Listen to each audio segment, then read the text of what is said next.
Pembicara neti kita kali ini adalah seorang pria yang gemar mendaki gunung dan berpetualang. Beliau mulai membangun bisnis Tiens ketika masih menjadi mahasiswa jurusan Teknik Geologi ITB. Dengan tekad dan semangat kuat dalam menjalankan bisnis ini, beliau mencapai bintang 8 hanya dalam waktu 1,5 tahun. Beliau juga berhasil mendapatkan reward mercy gratis sebelum sidang kelulusan dari ITB di saat usianya belum genap 25 tahun. Meskipun Tiens merupakan bisnis network marketing pertamanya, beliau terus mau belajar dan berjuang hingga mencapai peringkat Gold Lion di usia yang relatif muda. Saat ini beliau telah berada di kehidupan yang diimpikannya dan mencapai peringkat Diamond serta mendapatkan seluruh reward dari Tiens. Selain itu dari bisnis ini, beliau juga bisa traveling di lebih dari 200 kota di 30 negara di dunia. Dan tak lupa menikmati pula kegemarannya mendaki gunung dan menyelam. Sesuai motonya, aspire to climb as high as you can dream. Bagaimana proses perjalanan beliau menjalankan bisnis Tiens? Mari kita belajar dari Ruli Wahyudi. Nah sekarang di awal saya mau bahas hal terpenting dulu. Hal terpenting di bis ini kembali yang di 7 langkah itu impian dan sikap. Itu menentukan 95% sukses atau tidaknya Bapak Ibu teman-teman di bisnis ini. Kalau orang yang tepat di bisnis ini, saya udah analisa dari belasan tahun saya menjalankan bisnis ini, tandanya tuh 2. Yang pertama, dia punya impian yang kuat. Yang kedua, dia mau belajar. Itu udah cukup untuk menjadi orang yang tepat. Jadi impian kuat. Kalau orang impian kuat, ibaratnya dia bahan bakarnya nggak habis-habis Bapak Ibu. Semangatnya nggak turun, ya turun naik tapi tetap terjaga. Dia tetap bergerak. Kenapa? Karena impiannya kuat. Kalau orang impiannya kuat, dia punya masalah besar, itu dijadi kecil, jadi sedang. Masalah sedang dibikin kecil, masalah kecil dibikin hilang. Tapi kalau orang nggak punya impian yang kuat, masalah menengah dibikin besar, masalah kecil dibikin sedang, nggak ada masalah, diada-adain masalahnya, Bapak Ibu. Beneran Bapak Ibu. Kenapa? Karena ya tadi, impiannya nggak kuat. Jadi fokus ke hal-hal yang nggak terlalu penting. Banyak grup saya bilang yang ya gitulah hal-hal nggak penting. Misalnya Pak, saya pikir-pikir setelah lama, upline saya mulutnya bau loh Pak, gitu. Karena maksudnya itu kan nggak penting gitu Bapak Ibu ya. Nah, jadi maksudnya kita tuh fokus ke hal-hal yang memang bisa membuat bisnis kita besar gitu. Nggak usah dipikirin hal-hal yang nggak penting. Nah, jadi kembali lagi, perkuat impian Bapak Ibu, perkuat pondasinya. Yang pasti kalau Anda punya impian kuat, itu menjiwai semua hal yang Anda lakuin di bisnis ini. Baik itu bikin daftar nama, baik itu buat janji, baik itu prestasi, dan seterusnya, itu dijiwai karena impiannya kuat, Bapak Ibu. Saya di bisnis ini, saya lebih melihat orang-orang yang punya impian kuat dan mau bekerja keras, itu jauh lebih besar kemungkinan berhasilnya daripada orang-orang yang pintar yang kurang action, Bapak Ibu. Beneran. Karena seringkali di grup saya banyak ketemu calon orang yang saya pikir, oh ini bakal bagus nih. Tapi karena impiannya kurang kuat, ada aja kendalanya. Dan memang jadi kurang action gitu. Jadi balik lagi, materi hari ini teori. Tapi dasarnya, semua materi di One Vision, hampir semuanya, itu psikologi terapan. Psikologi terapan artinya kita akan bisa menguasai kalau kita lakuin. Terus menerus. Sama aja ginilah, belajar berenang. Anak-anak yang tinggalnya di pinggir kali, di pinggir sungai, di pinggir pantai, itu mereka nggak pernah kursus berenang, nggak pernah belajar les sama guru les berenang, tapi bisa berenang nggak kira-kira? Bisa, karena tiap hari nyemplung gitu. Dibandingin orang yang mungkin belajar les, tapi tiap hari baca teori, gaya dada itu begini, tangannya ngebuka, gaya bebas itu begini, tapi nggak nyemplung-nyemplung. Dihafalin aja tuh textbooknya, kira-kira bisa nggak berenang? Nggak bisa gitu. Nah itu simpelnya di bisnis ini. Yang penting kita ngelakuin aja Bapak Ibu. Jadi banyak orang kan kalau ketemu saya di beberapa kota, yang ditanyain tuh gitu. Pak apa sih rahasianya? Kunci suksesnya apa Pak? Pernah dengar istilah nggak? Jalan terpanjang menuju sukses adalah jalan pintas. Karena lewat jalan pintas nggak nyampe-nyampe Bapak Ibu. Jadi orang kan suka mikir pengen jalan pintasnya, pengen enaknya, pengen instannya gitu. Padahal setiap orang pasti berproses. Saya pernah dengar cerita dari Pak Naga di Inggris, kan di sana lotre legar ya, undian. Ada orang itu kakak adik miskin dapat undian yang nilainya lumayan, mungkin miliaran. Dapat langsung kaya mendadak. Tapi setelah dapat undian itu, ternyata diselidiki kehidupannya 5 tahun, 10 tahun setelah dapat, itu malah lebih sengsara, lebih miskin daripada sebelum dapat, Bapak Ibu. Kenapa? Karena tadi, balik lagi, memang belum berproses. Soal sukses atau enggak, salah satu yang diukur di bisnis ini kan materi. Anda bisa besar, bonusnya besar, bisnisnya besar, otomatis kan bisnis bonusnya besar. Tapi balik lagi, di awal yang penting itu kita lewatin prosesnya dan kita punya mindset kaya. Seperti yang sering saya bahas gini. Kalau Bapak Ibu teman-teman masuk mall, yang kepikir apa? Masuk lobby mall, yang kepikir apa kira-kira? Makan, bener nggak? Apa coba? Biar suaranya masuk netpin nih, apalagi? Nah, belanja, terus nonton dan lain-lain gitu kan. Sedikit yang berpikir begitu masuk lobby mall, saya bakal punya mall seperti ini. Dikit kan? Kenapa? Karena nggak nyampe mindsetnya. Alam bawah sadarnya nggak nyampe. Gitu. Nah, itu diturunkan sayangnya. Lewat DNA. Lewat orang tua kita. Lewat nenek moyang kita. Makanya di bis ini, yang di awal perlu dibesar tuh impian dan sikap tadi. Sikap terhadap diri sendiri. Kita yakin nggak? Gini, Anda nggak pernah kepikiran bakal punya mall. Ya kan? Ya, pasti sampai kapanpun nggak bakal punya mall gitu. Ngerti nggak maksudnya? Nah, tapi contoh nih, misalnya keluarga pengusaha kaya. Pengusaha kaya siapalah. Misalnya dia punya anak, punya cucu yang omsetnya udah triliunan mungkin usahanya. Mungkin nggak cucunya berpikir akan jadi karyawan gaji 10 jutaan. Kayaknya enggak. Dari kecil itu mereka udah mikir akan punya perusahaan, megang stasiun TV, dan lain-lain. Kenapa? Karena tadi udah turun dari DNA-nya. Nah, saya sempat cerita. Saya punya grup dulu di Jakarta. Waktu saya masih pakai Mercy yang dari Tiansi. Itu dia nyetirin saya di Jakarta. Pas dia nyetir, di jalur lambat terus. Sampai saya tepak, lu ngapain sih jalur lambat terus? Oh iya Pak, gue pikir motor katanya. Padahal ini kejadian loh. Padahal udah jelas itu setirnya bulat. Ada lambang Mercy-nya, ada AC. Kan angin AC sama angin jalanan beda Bapak Ibu kan. Nah, tapi intinya Bapak Ibu, si orang ini, teman saya ini, kelamaan naik motor, alam bawah sadarnya itu motor gitu. Jadi walaupun bawa Mercy, di pikiran dia tuh motor gitu. Makanya di bis ini yang menarik adalah kita belajar namanya afirmasi. Kita bahasa Sundanya fake it before you make it. Ya. Jadi kita palsuin dulu sebelum nyampe beneran. Jadi walaupun Anda naik motor hari ini, detik ini Anda kendaraan sehari-hari motor, Anda afirmasiin itu adalah mobil. Afirmasiin setirnya bulat.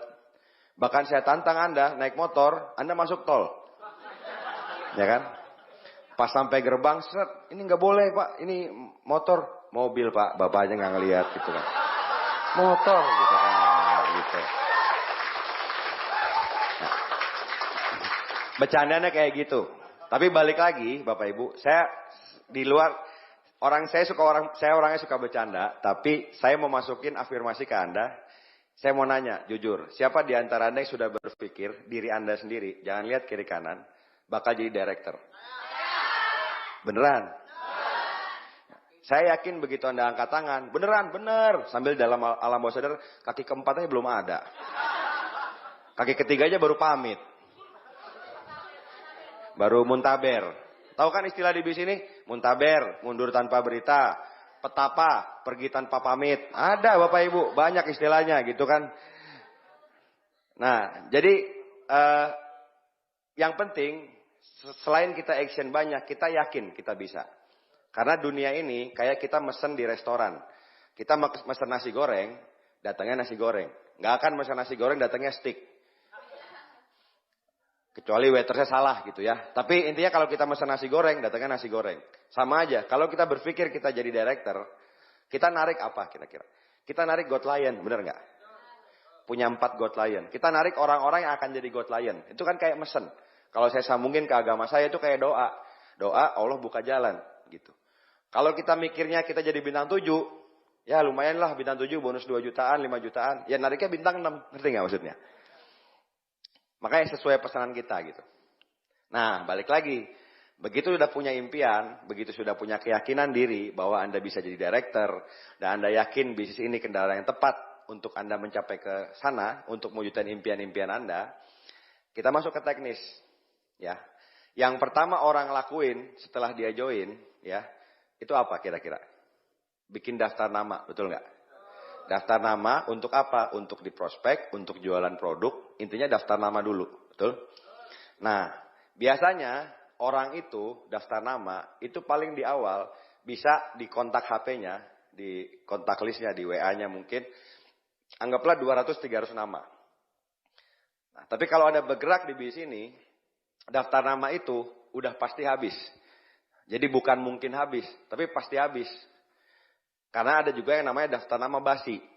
Daftar nama basi itu Anda punya kenalan, dia mungkin simpul masa di kelas di kuliah, di SMA, atau di kantor. Pas Anda prospek, kebetulan orang ini negatif. Terus dia bilang ke semua teman kantor, semua teman kuliah, jangan mau lu di prospeksi ini.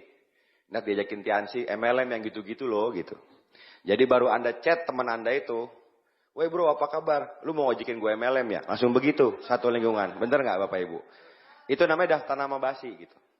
Jadi seringkali kendala orang di awal ketika bisnisnya belum jalan, kakinya belum ada yang jalan atau mungkin hanya satu yang jalan. Jadi omsetnya omset jomblo Bapak Ibu. Nggak ada pasangannya, ya kan? Kan nggak pairing. Bener kan? Jadi omset beliau, anggaplah omset beliau sampai puluhan juta, ratusan juta per bulan. Bonusnya berapa? Jomblo omsetnya masalahnya kan. Jadi omset sisa gitu. Nggak ada pasangannya. Jadi carry over namanya kalau di TMS bahasanya gitu. Nah, untuk teman-teman yang memang mau punya 4 kaki aktif, 2 jalur yang pairing maksimal, yang dibutuhin itu adalah daftar namanya nggak habis-habis sebenarnya. Kalau daftar nama Anda nggak habis, Anda nggak akan kehilangan harapan. Intinya itu. Setiap Anda kenalan sama orang baru, daftar nama, taruh di daftar nama, akan ada harapan. Kayaknya ini bisa jadi bintang 8 nih, orangnya bagus, betul nggak? Jadi ada harapan gitu, tetap ada positifnya. Nah tadi balik lagi, banyak orang di bisnis ini itu berhenti kesulitan, kenapa? Karena kehabisan daftar nama. Makanya saran saya, Bapak Ibu, mulai prospecting dari awal. Dari kondisi sekarang, daftar nama yang masih banyak yang baru join. Udah mulai prospecting. Jadi Anda nggak ngalamin kehabisan daftar nama. Ini yang saya belajar gini ya, dari upline saya, Pak Rizky. Beliau ini kalau punya goal, dahsyat banget. Komitmennya sama goalnya itu ngeri banget lah Bapak Ibu. Saya sering bilang sama Pak Naga, wah dia mah mesin Pak, saya bilang gitu kan. Saking komitmennya sama goalnya. Yang saya tahu gini, sampai beliau jadi diamond waktu itu, diamond 1 apa 2, sebelum marketing plan baru, itu Pak Rizky hanya punya kaki dari kenalannya dia. Teman SMA, teman kuliah, termasuk saya. Saya kan teman SMA-nya dia, junior 2 angkatan di bawahnya Pak Rizky. Nah, ketika berubah jadi new marketing plan, beliau punya goal mau jadi executive director. Mau jadi 5 diamond. Saya saksi mata sendiri. Biasanya Pak Rizky, kan Pak Rizky itu sama saya di tempat gym yang sama. Tapi dia gymnya serius, saya gymnya high Bapak Ibu ya. Makanya agak beda bentuk Bapak Ibu ya. Bukan agak banyak sih bedanya Bapak Ibu ya. Nah, jadi saya ngelihat sendiri dengan mata kepala saya sendiri gitu. Pak Rizky lagi ke gym gitu kan. Ada yang lewat orang baru gitu kan. Weh bro apa kabar? Lucu aja gitu ngelihat director. Biasanya nggak nyapa orang. Nggak banyak omong, kan tipenya kalau koleris kan nggak banyak omong Bapak Ibu. Tiba-tiba brabro di fitness, terus minta nomor telepon, minta nomor WA gitu. Tapi demi goalnya tercapai, dan faktanya terbukti. Di tempat fitness itu ada beberapa yang sekarang udah jadi bintang 7. Bahkan saya sama Pak Rizky kalau lagi bareng, ada yang lewat, set, woi enak mana ITB gitu. Lalu saya colek, buat gue ya, jadi prospek, saya bilang gitu kan langsung. Saya colek Bapak Ibu ya. Dia tetap nggak mau kalah. Ya cepet-cepetan aja follow up-nya. Sialan saya bilang gitu ya. Nah, jadi itu intinya gini. sekuat apa hasrat Anda untuk bisa berhasil di bisnis ini? Siapa yang memang benar-benar impiannya kuat dan memang punya hasrat untuk ngelakuin apapun yang halal tentunya untuk Anda berhasil di bisnis ini? Siapa kira-kira? Nah, kalau Anda udah bilang saya gitu, harusnya komit. Di bisnis ini sekali lagi, kita berhasil bukan dengan ngelakuin hal yang canggih.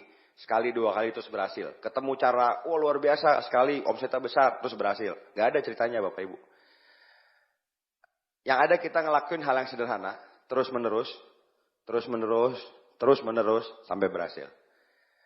Dulu sampai sekarang, saya sampai detik ini ngelakuin hal yang sama. Ya presentasi, ya ngundang orang, sama-sama aja gitu. Jelasin bisnis, jelasin kesehatan, kunci sehat, kunci kesejahteraan, sama-sama aja. Nggak ada bedanya. Saya ditolak orang juga sekarang. Jadi jangan pikir saya udah 3 diamond, presentasi 2 yang join 3 gitu Bapak Ibu. Sama aja, ditolak juga gitu. Dan saya sendiri, Bapak Ibu, saya mau cerita ke Anda, dari semua kaki saya yang jalan, sekarang kan saya 3 diamond gold lion. Berarti itu punya 7 kaki bintang 8. Yang bintang 8 ke atas 7 kaki berbeda. Itu dari semua kaki itu Bapak Ibu. Yang sekarang aktif, yang orang yang saya kenal dulu cuma 1 Bapak Ibu. Itu pun baru aktif lagi kayaknya gitu ya. Nah, jadi kalau saya ngandelin orang-orang yang saya kenal aja, mungkin saya berhenti di peringkat bintang 7 atau bintang 8. Kalau saya cuma ngandelin orang-orang yang saya kenal gitu. Jadi intinya gini, kalimat saya nih ya, didengar baik-baik. Jangan menggantungkan impian Anda, masa depan Anda, sama orang-orang yang Anda kenal. Kan banyak orang mulai di sini, terus ngeluhnya gimana? Teman-teman saya pada nggak mau, bener nggak? Geng saya pada nggak mau, saya diledekin. Terus akhirnya down, akhirnya berhenti. Artinya kan dia menggantungkan impiannya, yang tadinya nangis-nangis buat ibunya umroh, buat bangun rumah, hanya kepada teman-teman yang dikenal. Kalau teman-teman yang dikenal nggak mau, ya cari yang nggak dikenal lah. Anda masuk mall, lebih banyak yang dikenal apa enggak? Lebih banyak yang nggak dikenal kan? Dan di sini Bapak Ibu, kan dibilang, banyak yang bilang gitu, wah itu Pak bisnis cari-cari orang. Bapak Ibu, semua bisnis itu nyari orang, semua profesi. Anda jualan rumah, nyari orang yang beli, betul nggak? Jualan makanan, nyari orang yang beli. Dokter, nyari orang yang sakit, bener kan? Dokter hewan pun, Bapak Ibu, ya, dokter hewan nih ya, kan ada anjing sakit gitu kan pasti ada orangnya juga yang bawa, betul nggak? Kan nggak mungkin ditanya anjing sakit apa anjing, nggak mungkin Bapak Ibu ya, nah, loh, ya kan semuanya tuh nyari orang sebenarnya gitu. Semua bisnis, semua profesi itu nyari orang kita kan makhluk sosial, kita berhubungan sesama manusia gitu. Jadi intinya Bapak Ibu, di bisnis ini, kalau Anda terus menambah daftar nama, Anda terus ngelakuin hal yang saya mau bahas ini, saya yakin Anda insya Allah pasti berhasil. Kenapa? Ya, silakan. Kenapa? Karena tadi cuman butuh 2 jalur jalan untuk bonus pasangan 260 juta per bulan. Itu udah sangat cukup buat hidup makmur di Indonesia. Anda masuk mall, kalau punya income di atas 260 juta sebulan, masuk mall, apa aja bisa dibeli. Beneran. Dengan omset segitu gitu. Saya udah ngalamin. Gitu. Saya pernah di Balikpapan waktu itu, ke mall, mau beli kopi. Di sebelah jualan kopi, ada yang jual apartemen, kondotel. Saya jadi beli kondotel Bapak Ibu, sama beli kopi. Loh. Beneran. Niatnya masuk mall mau beli kopi. Taunya beli kopi sama beli kondotel gitu. Jadi sekali lagi, ini masa depan yang Anda akan raih kalau Anda mau ngelakuin apa yang kita lakuin gitu. Makanya saya sering bilang gini, teorinya ya, secara teori alamnya gitu, geologi. Kalau batu bara sama berlian sama diamond, itu bahannya sama, karbon. Sama-sama karbon. Cuma berlian itu kan indah, dipakai di cincin. Batu bara mana pernah ada pakai cincin batu bara gitu. Jelek gitu kan, hitam Bapak Ibu ya. Nah, jadi intinya bahannya sama, tapi tahu nggak apa yang membuat diamond bisa terbentuk? Itu adalah tekanan sama panas, heat and pressure. Jadi ditekan, dipanasin di dalam bumi, tekan dipanasin, akhirnya si molekulnya berubah dari batu bara jelek gitu jadi berlian. Akhirnya berlian tuh batu berlian di di cutting, dipotong, potongan 16, 24, akhirnya jadi cincin yang indah banget gitu. Nah sama, manusia ini kan sama sebenarnya, bahannya sama. Tapi kalau Anda ngelewatin proses, ditekan, keluar dari zona nyaman, kepanasan, ditekan lagi, dipanasin, nanti Anda akan jadi berlian juga Bapak Ibu. Jadi diamond. Nah, intinya prospecting ini adalah kegiatan menambah daftar nama kenalan kita untuk nambah daftar nama kita untuk diajakin ke bisnis ini. Tapi balik lagi, Anda harus pahamin fitrahnya kita ini kan makhluk sosial. Kita dulu masuk SD, SMP, kenal nggak sama teman sekelas? Enggak. Terus kenalan, betul kan? Masuk kantor, kenal nggak sama teman kantor? Enggak. Terus kenalan. Jadi apa yang susah dengan kenalan? Banyak orang itu kan bikin teater negatif di pikirannya. Jadi baru mau prospek orang, mau kenalan nih di pesawat gitu kan. Baru mau, pagi Pak. Di pikirannya tuh pas Anda bilang, pagi Pak. Dia langsung balas, Tiansia, mau prospek ya gitu kan. Ngerti gak maksudnya? Kan sering ketakutannya kan gitu kan. Kan gak mungkin Bapak Ibu, bener gak? Anda kalau ngomong pagi Pak, pasti dijawab pagi juga, betul gak? Jadi intinya pada saat kita ngelakuin prospecting ini, di luar semua teori yang bakal saya kasih, ya, Anda lakuin aja. Nanti tambah lama, Anda tambah biasa, tambah jago gitu. Tadi balik lagi, Anda kan mau lakuin apapun yang halal buat Anda berhasil di bisnis ini. Kalau yang sekarang udah mungkin 6 bulan, setahun, ya, belum punya kaki yang jalan, pairingnya belum maksimal, royalnya kadang royal, kadang CP, gitu kan, crownnya juga nggak dapat misalnya. Artinya kan butuh nambah orang. Sebenarnya gini, di bisnis ini yang kita lakuin hanyalah sponsorin orang, jadiin CP, betul nggak? Kan cuman gitu doang. CP. CP-nya 3 orang, kita jadi apa? Royal. Royalnya 3, CP-nya 1, kita jadi crown. Crown-nya 3, jadi ambassador. Ngomongnya gampang kan? Memang melakukannya tidak segampang ngomongnya Bapak Ibu. Tapi intinya yang dilakuin sama, cuma nyetak CP. Nyadar nggak kira-kira? Bukan nyetak ambasador, nyetak CP. Cuman mencetak CP. Nah, banyak orang nggak berkembang bisnis ya tadi, karena bahannya habis. Nah, makanya tadi saran saya, buat teman-teman, apalagi zaman sekarang, saya akan bahas sedikit soal prospecting di dunia maya, di sosial media. Yang zaman dulu nggak ada, tapi zaman sekarang Anda harus mau ngelakuin ini sebelum daftar nama Anda habis. Lakuin terus. Jadi nambah daftar nama. Nah intinya gini, prospecting ini saya bahas yang offline dulu ya. Menurut saya karena kalaupun Anda nanti kenalan sama orang, zaman sekarang bisa online, lewat chat atau story, tetap aja harus ketemu langsung untuk dipresentasi dan diprospek.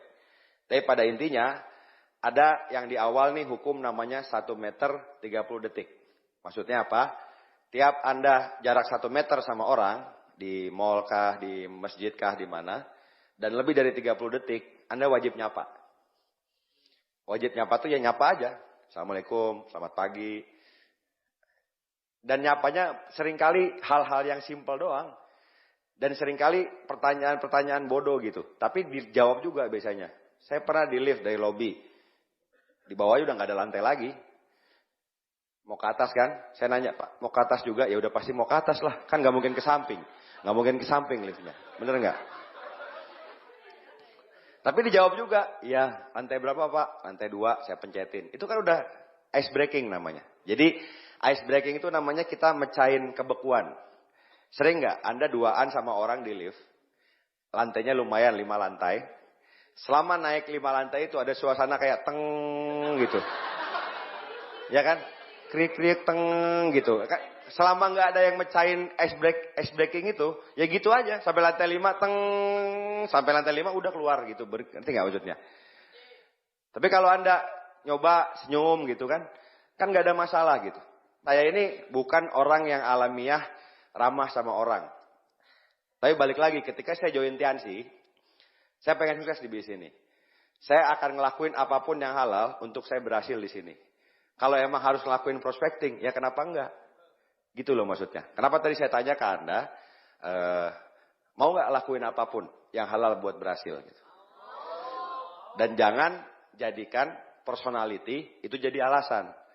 Kan ada yang udah banyak yang baca buku Personality Plus, betul? Ada sanguin, koleris, plekmatis, melankolis. Memang orang sanguin secara alamiah itu lebih gampang ice breakingnya, ya kan? Tapi setiap personal itu ada kelemahannya. Sanguin tuh sering ice breakingnya gampang, ngobrol ngalor ngidul, udah gitu pisah aja. Dapat nggak nomor WA-nya? Oh iya lupa pak, gitu kan? Jadi buat apa lu ngobrol selama itu gitu kan gitu. Jadi intinya Bapak Ibu, tiap personal itu ada kelemahan kelebihannya. Jangan jadiin alasan. Jangan Pak, saya kan plekmatis Pak, susah komunikasi sama orang, susah bisa luas tuh susah. Saya kan melankolis Pak, susah. Gini loh intinya, profesi kita distributor network marketing. Kita bakal mau jadi leader, mau jadi go client, director dan lain-lain. Kalau emang kita harus ngelakuin prospecting buat bisa punya kaki yang banyak dan berkembang, kita harus lakuin itu. Sama aja petinju. Petinju kerjaannya ngapain? Petinju. Sekarang saya tanya, petinju ada yang melankolis nggak? Ada. Apakah yang melankolis dia mau mukul diukur dulu berapa senti nih ya, gitu kan? Kan nggak juga. Atau yang sanguin petinjunya cuma mukulnya gini-gini, kan nggak juga. Iya kan?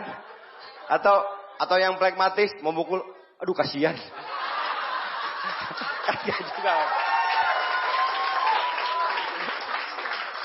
Nah, jadi maksud saya jangan bersembunyi di balik personality gitu loh.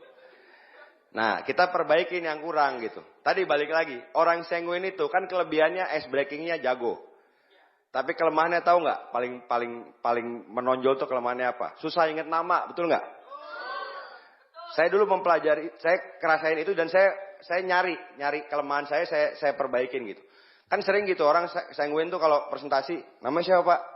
Itu jelasin gini. Aduh, maaf Pak, tadi namanya siapa? Nanya kedua gitu kan. Masuk ke aset, ya Pak. Jadi kalau Bapak bangun aset, maaf Pak, namanya siapa? Ya kan? Orang sanguin tuh kan begitu. Nah makanya saya tuh mikir dulu, misalnya saya ketemu orang namanya siapa namanya Jono gitu. Ya, saya ingat Kopral Jono gitu misalnya. Saya masukin gitu kan. Saya masukin ke kepala saya, jadi saya nggak lupa namanya dia gitu. Jadi itu contoh. Orang yang melankolis cenderung susah, tapi balik lagi. Kalau Anda emang harus lakuin itu, ice breaking itu, ya lakuin aja. Lama-lama ntar biasa, percaya deh sama saya. Ya. Jadi masuk ke ice breaking dulu ya. Pokoknya Anda ice breaking itu bisa bahas apa aja. Contoh lagi jalan di Car Free Day, ketemu bapak-bapak Anda lihat orangnya gini, sikap mental kita, nih sebelum kelupaan ya. Ketika kita prospecting, itu kayak kita nyeleksi orang. Saya di sini, sikap mental saya dari awal, saya nyari orang bagus, saya nyari leader. Saya nawarin peluang. Jadi jangan ada mental ngemis, ngerti nggak? Jangan ada dalam waktu itu ngemis, maksudnya ayo dong join, jangan gitu Bapak Ibu. Kita nawarin peluang. Kalau Anda buka perusahaan, buka rumah makan aja deh. Nyari manajer, diseleksi, diwawancara atau asal nyomot di jalan? Diseleksi. Sama aja di bis ini Bapak Ibu. Jadi kalau saya prospecting orang, ngobrol bentar, saya rasa orangnya kurang oke, ya saya tinggalin. Ngerti nggak maksudnya? Jadi saya emang nyari orang yang menurut saya bagus. Gitu. Prospeknya juga milih-milih. Artinya karena saya ini nawarin peluang gitu. Sikap mentalnya kayak gitu. Jadi balik lagi ketika Anda ice breaking, bebas bahas apa aja. Kalau bisa bahas yang positif. Wah udara cerah ya gitu. Nggak usah bahas politik menurut saya. Karena seringkali berseberangan jadi nggak bagus nanti jadinya. Si ngobrolnya tuh jadi nggak enak gitu. Bahas udaranya cerah ya. Atau apa. Jangan bahas yang negatif. Aduh BBM naik ya gitu. Maksudnya itu arahnya nanti ke negatif. Ngerti nggak maksudnya? Jadi bahasnya hal-hal positif. Nah terus. Apa yang Anda bahas itu namanya FOR, ada form teorinya. FOR itu family, occupation, recreation, hobi.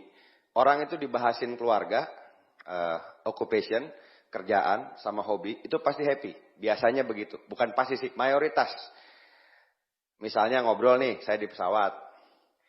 Balik lagi, pembukaannya pertanyaan blow-on-blow-onan aja. Misalnya Bandung ke Surabaya, pesawatnya take off.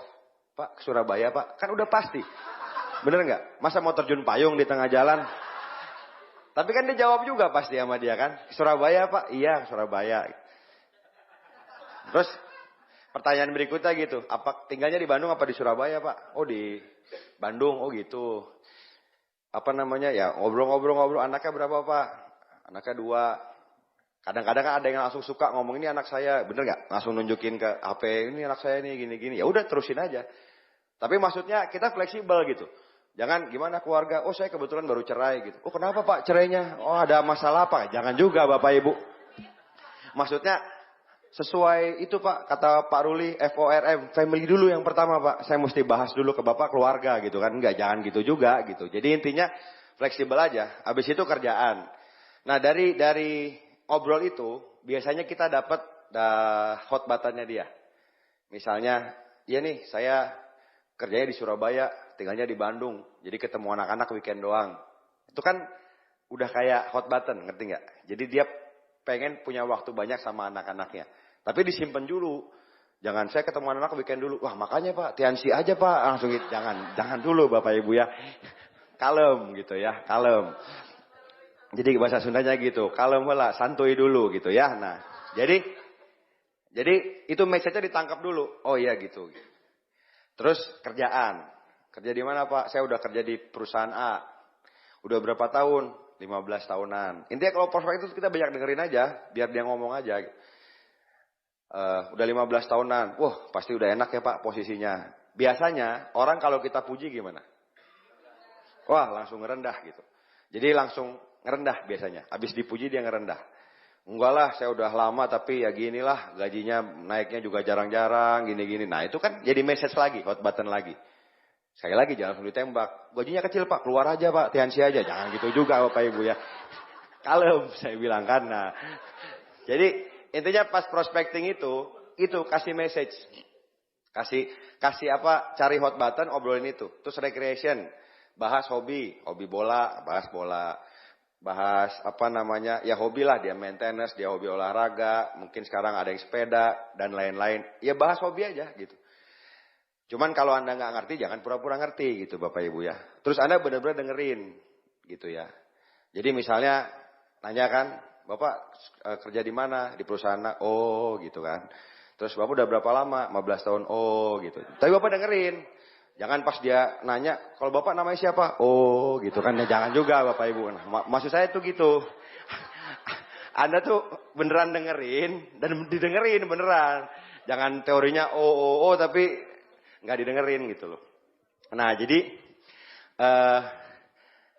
recreation itu bahas misalnya hobi bola. Kalau Anda ngerti bola, ya ngobrol nggak apa-apa. Klubnya Barcelona lah, Real Madrid lah, AC Milan lah. Bahas aja gitu. Tapi kalau misalnya nggak ngerti, jangan pura-pura ngerti gitu. Nanti jadi nggak nyambung juga, ngerti nggak maksudnya? Nah, terus abis itu, jadi intinya gini, prospecting itu, kalau saya rasa waktunya cukup, bisa aja langsung dipresentasi, bisa. Misalnya di kereta yang 5 jam, 4 jam, di pesawat yang di atas 3 jam, bisa. Saya pernah berapa kali prospecting langsung saya presentasi. Dan ada yang langsung join, alhamdulillah gitu. Ada yang langsung kejual produk juga. Tapi kalau waktunya singkat, itu kasih message. Zaman sekarang mungkin udah jarang orang bikin kartu nama, tapi saya nggak tahu ya konsultasi ke upline Anda. Cuman zaman sekarang kan langsung tukeran WA, langsung tukeran line, atau buat yang anak milenial langsung IG, ya kan? Langsung Instagram, tukeran itunya gitu. Jadi balik lagi, untuk nambah daftar nama ini, itu fleksibel. Jangan tergantung teori, dan pesan saya sekali lagi saya ulang lagi, lakuin aja.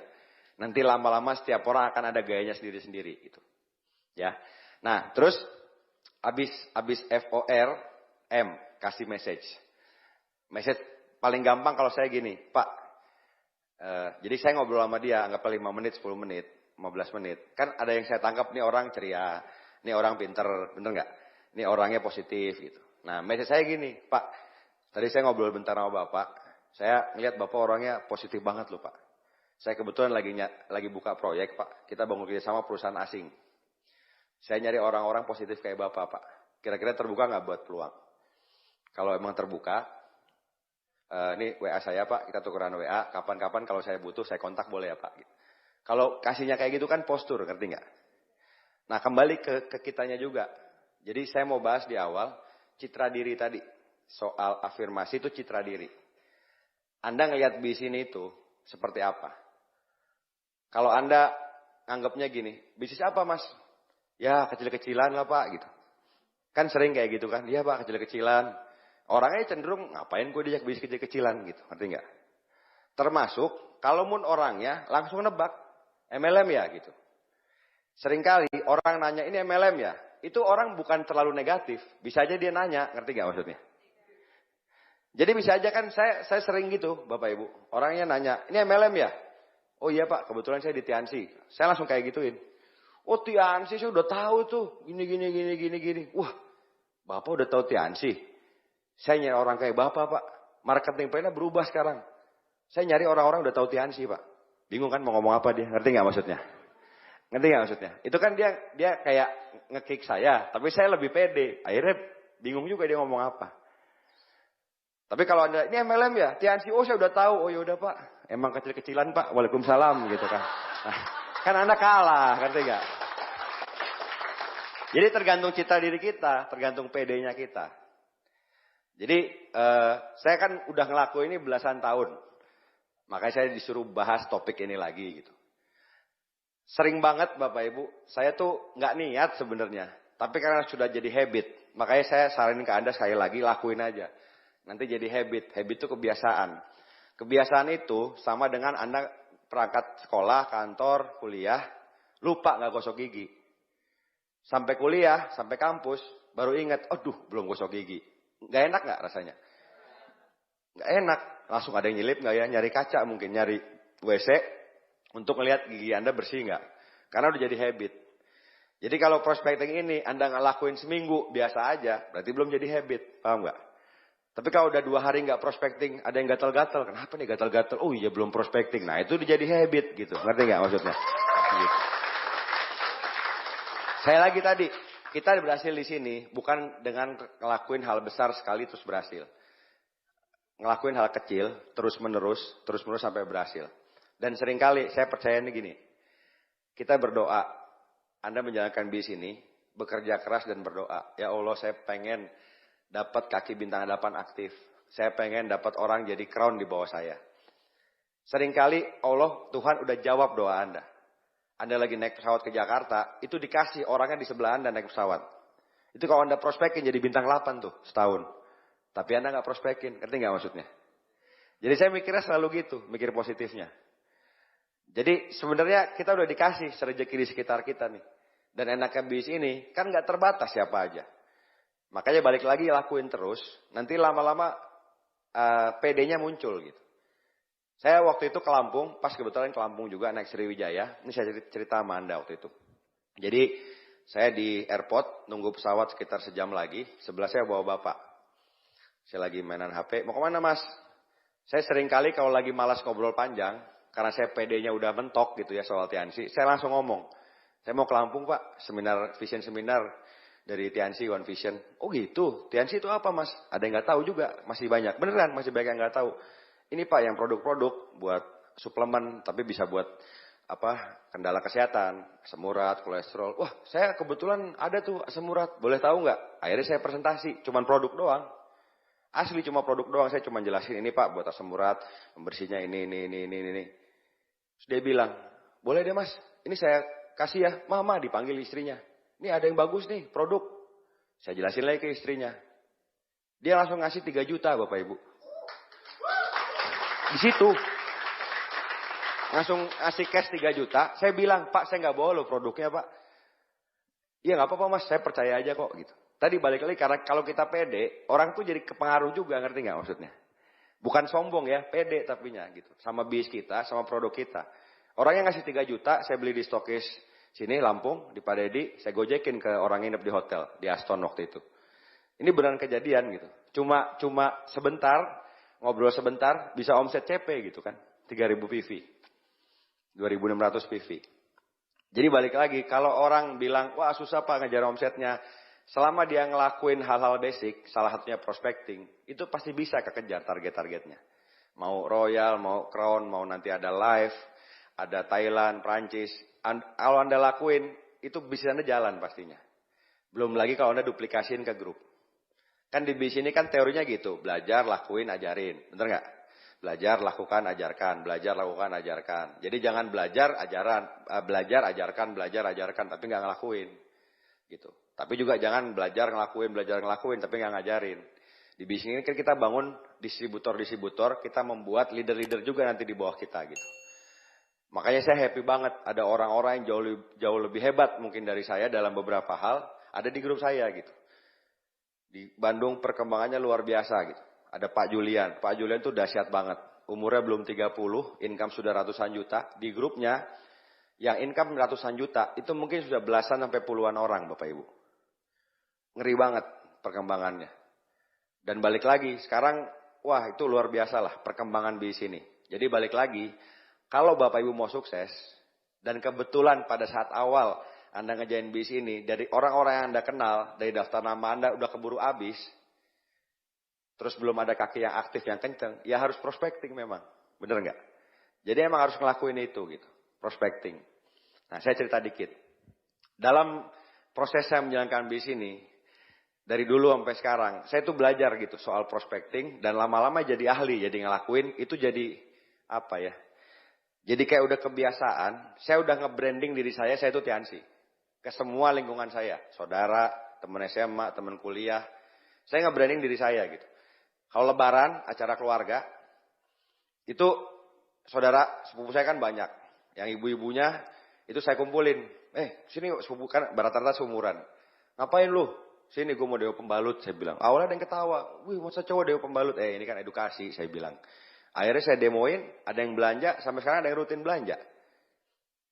Paham ya maksudnya Bapak Ibu ya? Jadi sebenarnya kalau kita branding ke teman-teman kita pede Tiansi, dan banyak orang ngakuin produk Tiansi ini luar biasa. Sampai detik ini bahkan, orang-orang yang sudah tidak aktif, bahkan yang sudah pindah MLM, tapi hubungannya baik sama saya, masih mesen produk ke saya. Anaknya sakit, mesen kalsium anak. Anaknya kurang nafsu makan, mesen zinc. Padahal udah di MLM lain gitu. Tapi masih mesen gitu. Jadi balik lagi, saya tuh nge-branding diri saya tuh Tiansi. Dan saya pede sama bisnis ini gitu.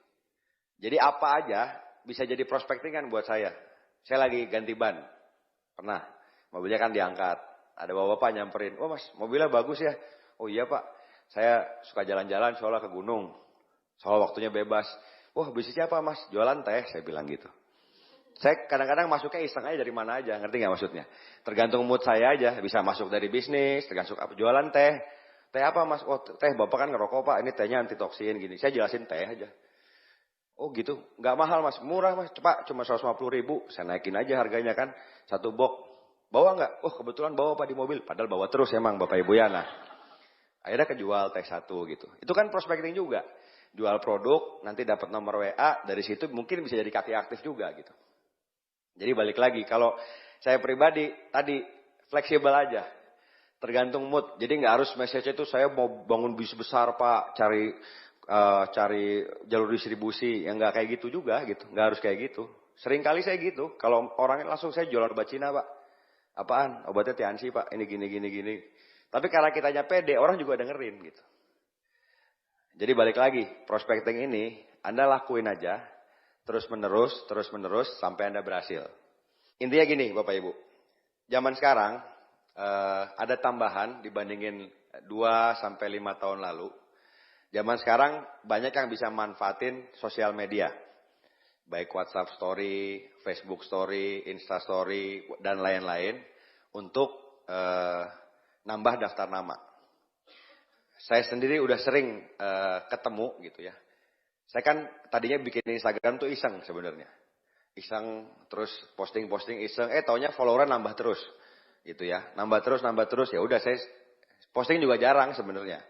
Tapi ada aja. Kemarin baru ada temen yang udah lama banget gak ketemu nge-DM saya. Saya jarang banget buka DM, tiba-tiba buka ada. Bahasa gini, Pak Bos. Kan temen lama ya, bercandaannya gitu. Pak Bos, gue masih bisa gak ya sukses di Tiansi? Pengen katanya. Saya bilang ini bercanda apa serius nih, saya bilang gitu ya.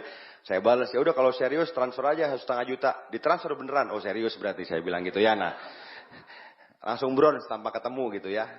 Itu media sosial sekarang luar biasa. Dan seringkali banyak yang inbox saya di Facebook atau DM di Instagram juga. Nanya, Pak saya tertarik bisnisnya apa gitu. Ngerti nggak maksudnya? Cuman tadi karena posisi saya memang kaki aktifnya udah banyak. Seringkali kalau jauh saya oper ke grup di sana. Ngerti nggak? Misalnya yang inbox, dari mana? Jogja. Saya cari grup saya di Jogja. Ini ada orang nih, nanya-nanya soal TNC. Coba aja diketemuin, siapa tahu berhasil gitu. Jadi zaman sekarang Anda juga bisa nyari prospek, nambah daftar nama itu dengan media sosial tadi, dengan teknologi. Itu zaman dulu nggak ada Bapak Ibu. Cuman balik lagi, saran saya, Anda harus memang menjadikan kebiasaan, lakuin prospecting offline di mana aja. Tempat-tempat yang bisa dibuat prospecting tadi, contoh naik kendaraan umum, naik angkot, ya kan? Naik pesawat, pokoknya kendaraan umum deh. Jadi buat Anda yang sekarang masih naik kendaraan umum, termasuk Gojek, Gokar itu kendaraan umum loh. Jangan dianggap kendaraan pribadi gitu kan. Loh iya, kan saya sering lihat orang yang naik Gokar, itu seolah-olah itu supirnya gitu. Padahal itu kendaraan umum, ngerti nggak maksudnya? Bukan supir pribadinya dia, bukan mobil dia juga kan, ngerti nggak maksudnya? Jadi itu drivernya Anda bisa prospekin. Ini kan orang baru tuh. Berapa banyak yang tadinya driver Gojek bisa berhasil di bisnis? Ada juga, banyak juga Bapak Ibu. Nah, terus di kendaraan itu, justru Anda yang naik kendaraan umum, itu peluang ketemu orangnya lebih banyak daripada yang naik mobil pribadi. Betul nggak? Jadi Anda harusnya bisa lebih sukses. Ya saya naik mobil pribadi, punya mobil, lebih susah. Ya sebenarnya nggak susah juga sih. Kalau cuci mobil ke bengkel bisa ketemu orang juga. Saya ngomong itu nyenang-nyenangin Anda aja yang naik kendaraan umum Bapak Ibu ya. Nah, jadi intinya di kendaraan umum itu Anda bisa lakuin prospecting. Makanya gini, saya pribadi ketika saya jalan di sini, saya berpakaian itu yang pantas. Dan prospecting juga memang berpakaian itu sepantasnya. Contoh gini, Anda di Bali, di pantai mau prospecting. Apa harus pakai jas, pakai dasi? Kan aneh banget Bapak Ibu. Masa ke pantai pakai jas, pakai dasi, pakai sepatu gini? Ya di sana cukup sendal jepit, celana pendek, oke, buat prospecting. Nggak ada masalah gitu. Tapi kalau saya dulu, saya naik pesawat, zaman sebelum saya Tiansi, udah berapa kali naik pesawat juga, itu bahkan saya saking cueknya dulu bisa pakai sendal jepit, celana pendek, naik pesawat. Tapi ketika saya udah jalanin Tiansi, karena saya pengen nyari prospek, ya rapian dikit, pakai celana panjang, jeans, pakai sepatu, kaosnya juga kaos yang bagus, pakai jaket yang kerenan gitu. Jadi memang benar-benar pebisnis. Jadi kalau saya ngomong, saya bisnis Pak, saya ngomong di seminar di sini gitu. Jadi ada postur gitu loh. Memang ada yang bilang Pak, yang penting kan hatinya Pak. Dan masalahnya orang kan nggak bisa ngelihat hati kalau langsung ketemu gitu. Ngerti nggak maksudnya? Mana bisa langsung diterawang, wah hatinya baik, hatinya ini nggak bisa Bapak Ibu. Jadi berpakaian yang pantas sesuai sama lingkungannya gitu. Nah makanya buat Bapak Ibu yang sekarang sering keluar kota, sering naik angkutan umum, benar-benar dilakuin, dibiasain. Tadi balik lagi, hal simpel nih dari Bandar Lampung, terminalnya apa namanya?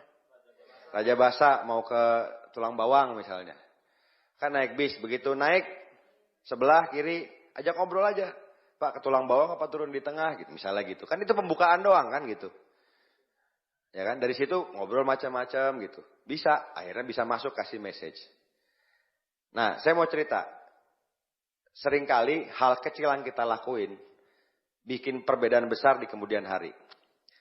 Saya dulu pernah dari Jakarta ke Bandung naik kereta.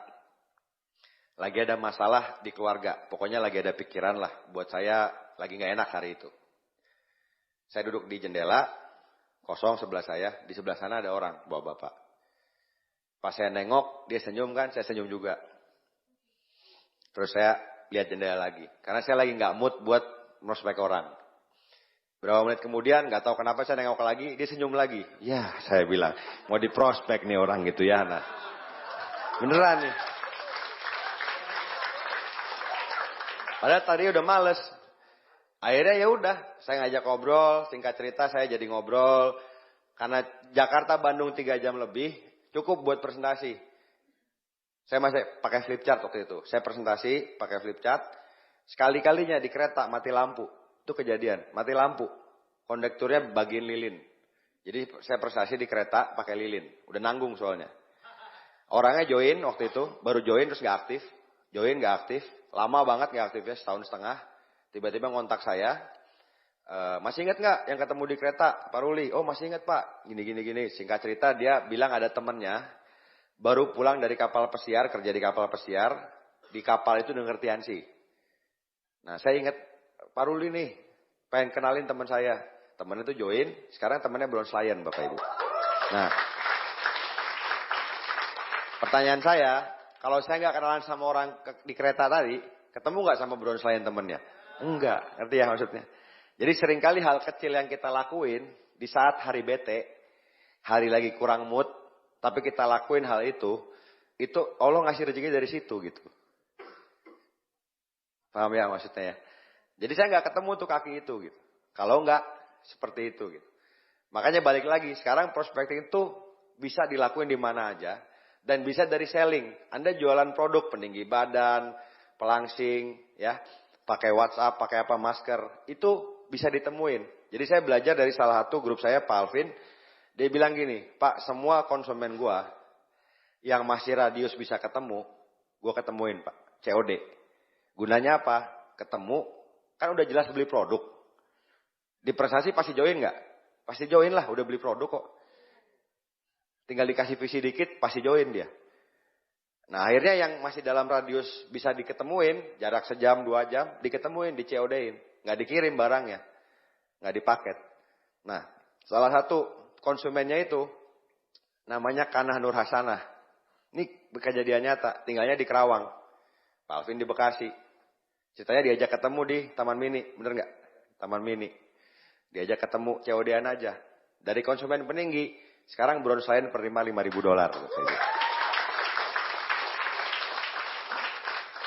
Jadi tadi, kita tuh harus ngelakuin lebih dari orang rata-rata lakuin, termasuk di bis ini. Kita ngelakuin lebih dari distributor lain lakuin, kita akan dapat lebih gitu. Saya tidak pernah terintimidasi sama orang-orang yang cepat dan berhasil di bis ini. Ada orang director cepat, bintang 8 cepat. Saya nggak pernah terintimidasi. Kenapa? Karena kalau saya bekerja sekeras dia, saya belajar sekeras dia, saya akan secepat dia juga gitu. Mikirnya gitu aja, simple. Orang yang dilakuin sama kok, yang dijual sama.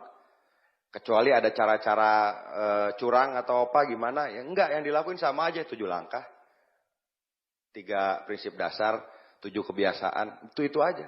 773 itu. Nggak ada yang rumit sama sekali gitu, Bapak Ibu. Nah, balik lagi, kalau Anda udah ngelakuin, jadi target saya hari ini, saya nggak akan bahas banyak teori. Saya cuma ceritain ke Anda, sadarlah bahwa banyak orang punya bisnis besar, itu karena prospecting. Karena dia ketemu kaki dari orang yang tidak dikenal sebelumnya. Kalau ngandelin orang yang dikenal, banyak orang bisnisnya nggak gede-gede gitu.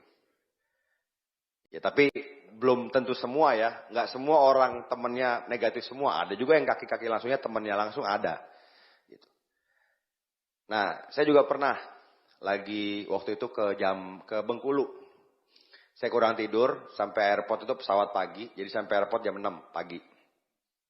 Habis subuh berangkat, sampai airport jam 6, saya pengen tidur di lounge. Lounge itu kalau pakai kredit card, bisa cuma Rp1.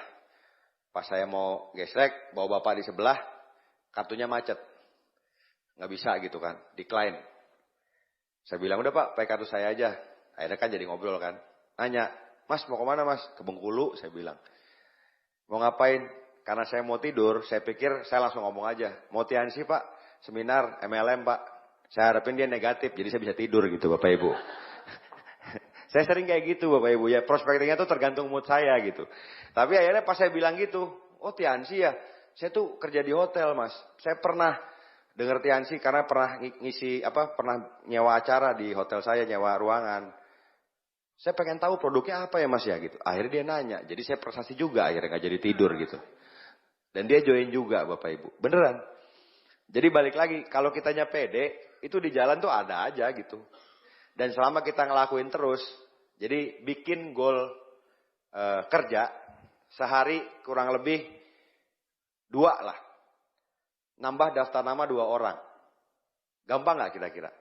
Gampang, bener deh, gampang. Contoh ya, kita bicara kalau yang muslim, sholat ke masjid. Ya kan? Sholat kan ke masjid pas pakai sendal apa kan bisa ngajak ngobrol, betul nggak? Simpel aja, enak ya masjidnya ya. Kan pasti dijawab. Ya enak gitu. Kan nggak mungkin enak sembarangan. Kan nggak mungkin kayak gitu Bapak Ibu kan. Loh, iya loh. Jadi gini loh, di Indonesia kita tuh hidup di masyarakat yang senyum pasti dibalas senyum. Di kendaraan umum orang pada ngobrol. Coba kalau di Singapura gitu. Itu orang sendiri-sendiri Bapak Ibu. Belum tentu Anda senyum orang pada senyum gitu. Bisa aja dicurigain malahan beneran. Hanya di Indonesia ini kita makhluk sosial dan orangnya banyak banget. Ini setahu saya datanya ya. Di Indonesia penduduk 250 juta. MLM yang legal terdaftar di Apli sekitar 60-an. Di Malaysia penduduk 20 juta. MLM yang legal 600-an. Jadi di sana tuh saingannya lebih banyak karena orangnya lebih sedikit juga. Kalau di sini kan orangnya banyak Bapak Ibu ya. Apalagi Lampung ini kota besar. Coba kalau Anda pikir Lampung itu dulu awal saya ke sini, mall cuma satu kecil. Sekarang mall gede, mall tambah gede, tambah besar. Ekonomi berkembang luar biasa gitu. Kalau TNC nggak berkembang, ya salah petaninya gitu. Salah distributornya. Maksudnya paham ya? Saya percaya setiap kota tuh punya potensi buat berkembang. Setiap kota selalu ada leader-leader yang bertumbuh dan bikin ledakan di kota itu. Nah balik lagi, buat Bapak Ibu yang selama ini perkembangannya belum ada lonjakan yang luar biasa, mungkin salah satu yang perlu Anda lakuin dan biasain prospecting. Dan bukan sekali dua kali gitu ya. Lakuin jadi kebiasaan. Supaya apa? Duplikasi sama grup. Kalau Anda ngelakuin prospecting di depan grup tuh ngelihat. Saya masih ingat bersih di kepala saya. Ini beneran saya ingat banget. Waktu Pak Naga jadi pembicara vision seminar di Lampung. Belasan tahun lalu. Saya masih bintang 7. Saya ajak ketemu, Pak Naga bilang, oke, Rul ke kamar aja. Waktu itu nginepnya di Sahid waktu itu, saya ingat. Ke kamar, dia bilang, kebetulan gue lagi nunggu orang nih. Siapa Pak? Tadi kenalan di pesawat. Saya langsung gila pembicara VS, prospecting juga gitu. Terus orangnya datang, saya ngeliat dia presentasi di depan mata saya, beliau Pak Naga. Dia ngomong gini, Pak ini besok ada seminar Pak. Kebetulan pembicaranya saya dengan gaya Pak Naga gitu kan. Ini tiketnya di Pak Ruli ada. Jadi orangnya beli tiket ke saya. Itu masih ingat di kepala saya. Gila ya. Waktu itu peringkatnya Got Lion kalau nggak salah. Got Lion pembicara VS masih prospecting. Masih ngelakuin hal yang dasar gitu. Jadi balik lagi. Jangan nyaman sama kondisi sekarang. Buat Anda yang lagi naik bisnisnya. Lebih banyak nambah daftar nama. Nggak akan rugi deh. Beneran Bapak Ibu. Nambah daftar nama itu nggak akan rugi. Itu akan terus-menerus jadi ada harapan positif gitu. Saya tadi balik lagi. Di tengah, kan setahun terakhir saya bangun rumah. Lagi bangun rumah. Luar biasa itu, nguras energi saya juga. Dan kemarin karena saya bangun rumah itu dananya tidak terbatas Bapak Ibu. Akhirnya jadinya rumah tumbuh. Rumah tumbuh itu tadinya ini taman, tapi bagus juga kalau jadi kolam renang, gitu ngerti nggak maksudnya? Karena idenya ada, duitnya ada gitu. Ya, jadi kemarin setahun terakhir itu gitu Bapak Ibu, rumahnya tumbuh terus, tumbuh ke samping, tumbuh ke bawah. Jadi gambar awal tuh udah nggak sesuai sama hasil akhir sekarang. Sempat rekornya itu kemarin tukang 35 orang untuk gaji tukang seminggu. Itu hampir 40 juta Bapak Ibu. Gaji tukangnya seminggu. Sebulannya kali 4. Gaji tukangnya belum material Bapak Ibu. Kebayang nggak? Dan tukangnya itu beberapa sekarang udah platinum, udah gold, udah silver. Udah pada join. Karena kan saya nggak perlu edifikasi kan. Suka nanya gitu. Kan belum pernah ada menurut mereka owner rumah yang bangun rumah besar. Tapi tiap hari ada di situ. Biasanya kan sibuk. Jadi datangnya cuma Sabtu, Jumat gitu. Kalau saya pagi sampai sore di situ. Tukangnya stres makanya ngeliat kok ada terus bos gitu ya kan gitu. Manggilnya kan bos tukang-tukang itu kan. Akhirnya nanya, bos kerjanya apa bos? Jualan teh gua, saya bilang gitu kan. Mau saya jelasin, udah ntar hari Sabtu. Habis gajian saya jelasin. Habis saya jelasin, ada yang join gitu, balik lagi. Ada yang jalan gitu kan. Dan tadi balik lagi karena yakinnya ya. Ini kejadian nyata lagi. Tukang saya itu salah satu mertuanya karena selulitis. Selulitis itu kalau yang belum tahu itu luka, ada bakterinya. Sampai borok, busuk, sampai kayak diabetes, sampai kelihatan tulang. Hari itu bulan puasa tahun ini, bulan Ramadan kemarin, tukang saya bilang, ibu saya, mertua saya mau diamputasi Pak. Kenapa itu Pak? Selulitis, dikeliatin foto-fotonya kan. Sama dokter udah mau diamputasi. Saya bilang mau nyoba nggak pakai hati-hati. Produknya ini. Tapi duitnya nggak ada kalau langsung segitu. Nggak apa-apa, cicil aja dari gaji mingguan. Jadi tiap minggu saya potong gajinya buat beli produk. Beneran. 3 bulan Bapak Ibu. Itu dagingnya lama-lama tumbuh. Terus akhirnya udah bisa jalan lagi sekarang. Nggak jadi diamputasi kakinya. Jadi balik lagi. Kita lakuin aja. Terus menerus. Semua orang di sekitar kita. Apapun yang kita lakuin. Nyuci mobil kah. Ke kafe kah. Apa aja, kita prospecting aja. Nambah terus daftar nama. Dan ingat prinsip kita adalah nawarin peluang. Prinsip kita adalah milih. Saya kayak wawancara orang gitu. Jadi kalau saya nyari orang yang bagus, ya udah saya cari gitu. Begitu nih, kayaknya oke nih. Saya kasih message. Kemarin gitu, di bawah, makan siang kan. Lagi makan siang dari proyek, makan siang ke bawah. Ada orangnya positif banget ngobrol. Sering makan sini, oh sering Pak, semangat banget gitu. Kan ada orang yang ngomongnya semangat gitu ya. Kerja di hotel. Langsung saya tembak aja. Pak, kira-kira ada waktu nggak Pak? Besok saya pengen jelasin bisnis. Terbuka nggak buat peluang usaha? Buat penghasilan tambahan? Terbuka Pak, boleh. Habis saya jelasin, sekarang udah got orangnya. Jadi saya di tengah waktu saya sering keluar kota, kalau lagi di Bandung atau di mana, itu nambah terus, daftar nambah. Nambah frontline terus. Ketika ada orang baru join, kaki langsung kita antar ke stokis. Kan ada semangat, ngerti nggak? Ada semangat yang ngalir di kita gitu. Maksudnya ini orang bakal jadi bintang 8 nih. Ini orang mungkin diamond gua nih gitu. Yang nggak tahu orangnya jadi apa enggak, tapi semangat itu nular ke grup yang lain. Ngerti ya maksudnya Bapak Ibu? Jadi orang yang nggak naik-naik peringkat, seringkali karena tadi daftar namanya habis, yang dikerjain grup itu terus. Memang kalau kerjain grup baru, itu beda seninya sama grup besar. Saya kalau di grupnya Pak Julian, Grenope, udah minta dari berapa tahun lalu. Saya bilang bisa 3.000 orang nggak? Bisa Pak. Gitu. Saya datang 3.000 orang bisa sanggup gitu. Kalau home meeting grup baru, udah datang, udah ngajarin ngundang, prospeknya nggak ada. Itu sering kejadian juga Bapak Ibu. Bahkan kalau nggak diajarin, wah saya pernah lucu-lucu. Home meeting kan, prospeknya udah datang. Ini pengundangnya, tuan rumahnya. Saya bilang, ya udah Pak, dibuka aja. Maksudnya kan buka home meeting. Dibuka toples makanannya Bapak Ibu. Bukan toplesnya dalam arti buka home meeting, saya bilang gitu ya. Beneran Bapak Ibu, wah lucu-lucu deh. Kalau namanya ngerjain grup baru tuh gitu seninya. Makanya walaupun udah peringkat tinggi, ya ngelebar terus. Lebih enak dari bintang 6, bintang 7, Anda sudah punya 4 kaki. Karena nggak enak nanti kalau udah peringkat tinggi, income udah ratusan juta, puluhan juta, bangun kaki baru dari awal lagi. Koneknya susah, ngerti nggak maksudnya? Itu problem saya sekarang. Gini. Prospek orang. Gajinya ratusan ribu. Ngerti nggak maksudnya?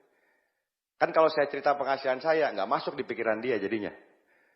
Lebih masuk kalau saya bilang income saya 1 juta Pak per minggu dari bisnis ini. 4 juta sebulan. Lumayan 4 juta sebulan. Lebih masuk ke pikirannya, ngerti nggak? Daripada saya ngomong ratusan juta per minggu. Nggak masuk pasti pikirannya gitu. Jadi itu problem saya sekarang. Kalau prospek orang, saya mesti diem-diem. Maksudnya nggak terlalu ngomong hasil gitu. Jadi balik lagi buat Bapak Ibu. Ayolah, lakuin aja. Yang udah bintang 6, bintang 7, bintang 8, bronze lion, silver lion udah cukup lama. Mungkin setahun lebih nggak naik-naik gitu ya. Makanya dulu ada bercanda namanya bronze lion Budi, tahu nggak? Pada nggak tahu kan? Jadi gini. Suatu hari ada Pak Budi. Dia naik jadi new bronze lion di VS. Dipanggil lah. Kita panggil bronze lion Budi. Naik kan tepuk tangan orang. Tahun depan dipanggil lagi. Kita panggil bronze lion Budi. 5 tahun kemudian announcer bilang, kita panggil bronze lion Budi. Setelah bertahun-tahun berikutnya, announcernya baru ngomong, kita panggil bronze lion. Penontonnya sorak, pasti Budi katanya gitu. Bapak Ibu ya, nah. Nggak naik-naik Bapak Ibu peringkatnya. Ya, semoga ada yang tersentil Bapak Ibu ya. Atau tertusuk ya. Jadi balik lagi. Hari ini saya mau nyadarin Anda. Ayolah, potensi bisnis kita ini luar biasa. Niatin prospecting itu tidak hanya untungnya buat kita. Saya sering kali gitu. Kalau ngelihat orang lagi jalannya pincang gitu. Saya samperin sengaja Bapak Ibu. Nyamperin sengaja, niat saya nolong. Maksudnya, niat saya ngasih informasi. Ini loh ada produk kalsium, glukosamin. Siapa tahu bisa bantu, jalannya bisa enakan lagi gitu. Jadi saya kejar sering kali. Saya kejar beneran Pak, kenapa Pak kakinya? Ini saya asam urat, kolesterol. Oh gitu Pak, saya kebetulan dari bisnis dari udah belasan tahun di obat Cina Pak. Itu kan prospecting juga. Langsung saya gitu. Langsung kasih brosur, kalau saya bawa produk langsung saya jelasin dikit produknya. Jadi intinya kita prospecting itu tidak hanya mikir, oh bisnis, oh bonus gitu. Mikirlah kita ini ngasih informasi yang bisa bantu kesehatan orang dan kesejahteraan orang gitu. Kalau Anda bisa masukin itu ke alam bawah sadar Anda tanpa beban deh ngelakuin itu. Jadi ngelakuin itu udah kayak ngalir aja gitu. Saya tadi balik lagi, di bis ini, saya bukan tipe orang yang alamiah senyum sama orang, alamiah bisa ramah-ramah, enggak Bapak Ibu. Tapi saya belajar di bis ini.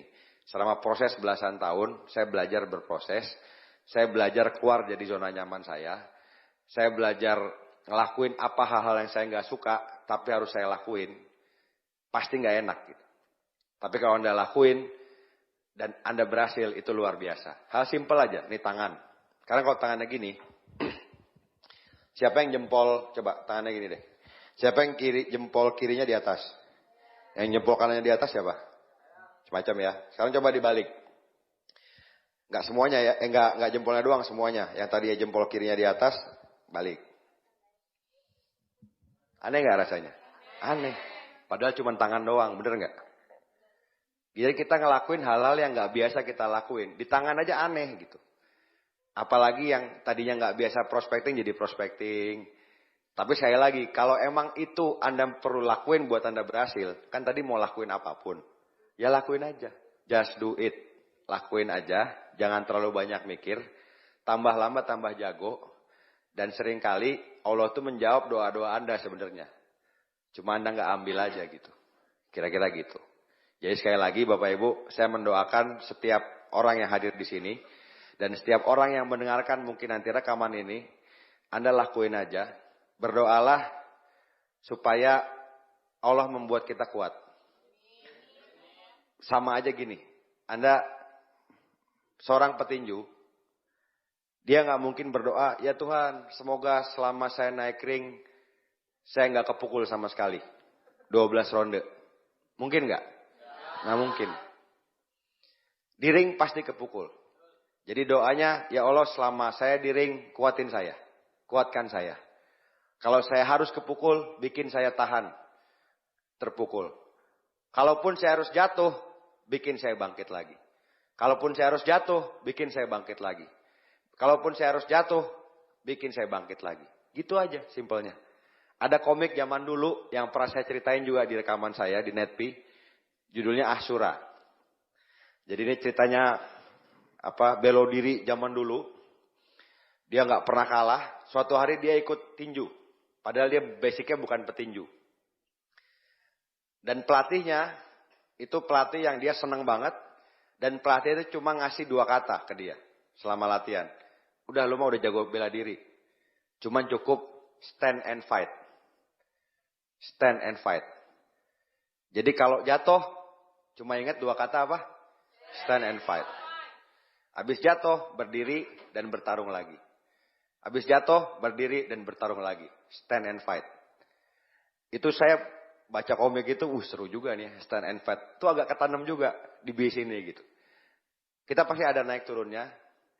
Tapi balik lagi, selama Anda tidak pernah menyerah, selama Anda tidak pernah keluar dari arena pertarungan, selama itu pula Anda tidak mungkin gagal. Karena kemungkinan-kemungkinan positif itu akan terus terjadi selama Anda ngelakuin. Yang gagal itu sebenarnya orang yang berhenti terlalu cepat.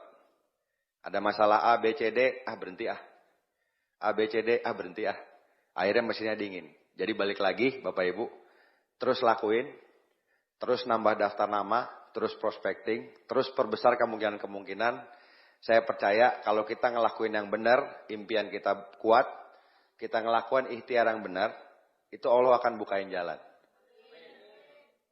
Ya, dan kalau di agama saya ingat ada surat Al-Insyirah, tulisannya ayatnya fa inna ma'al usri yusron, inna ma'al usri yusron. Itu 2 kali. Artinya bersama kesulitan itu ada kemudahan. Bersama kesulitan ada kemudahan. Jadi setiap dari Bapak Ibu ada kesulitan apapun, itu ada solusinya di situ sebenarnya. Itu janji dari Tuhan buat kita. Jadi selamat berjuang. Assalamualaikum warahmatullahi wabarakatuh.